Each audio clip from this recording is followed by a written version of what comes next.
ہندوؤں کا سلوک سب کے سامنے تھا جو مسلمانوں کے ساتھ کرتے. تعلیم میں، سیاست میں، تجارت میں، ہر چیز میں انہوں نے مسلمانوں کو پیچھے چھوڑا ہوا تھا اور ان کی حق تلفی کھلے عام ہوتی تھی. پھر ان سے نفرت. آپ نے وہ دور نہیں دیکھا، شاید سنا یا پڑھا ہو، ریلوے اسٹیشنوں پہ پانی ہوتا تھا، یہ ہندو پانی ہے، یہ مسلمان پانی ہے.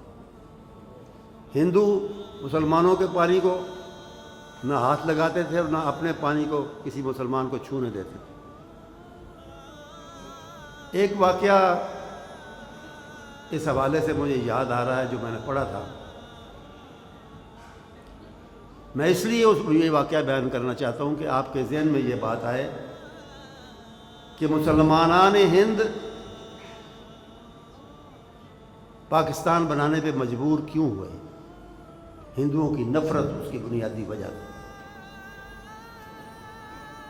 اشرف عطا ایک بائیں بازو کا لیڈر تھا، کارکن تھا. اس کی ایک کتاب میں نے پڑھا کہ کچھ سیاسی قیدی جن میں مسلمان بھی تھے، ہندو بھی تھے، وہ ایک جیل میں اکٹھے تھے.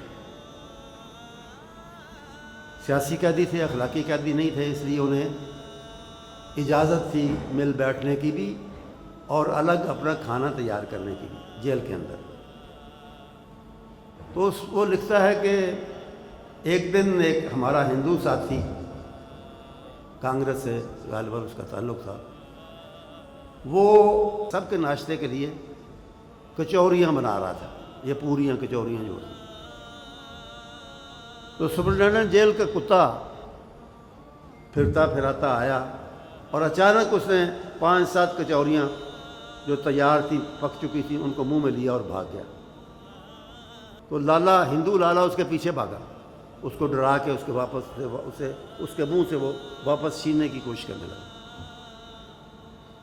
تو کہتا ہے میں یا کوئی اور مسلمان، مجھے یاد نہیں رہا، اسے کسی مسلمان کے بارے میں لکھا، وہ خود یا کوئی اور مسلمان ساتھی، اس نے آگے سے بڑھ کر کتے کا راستہ روکا اور اس کے منہ سے وہ کچوریاں پوریاں نکال لیں اور کہو لالا جی اے لو کچوریاں اپنی.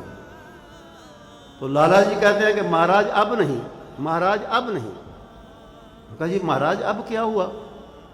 اس نے کہا جی پہلے کتے کا منہ لگا تھا، اب مسلے کا منہ، اب مسلے کا ہاتھ لگ گیا ہے. اتنی نفرت، اتنی خلیج.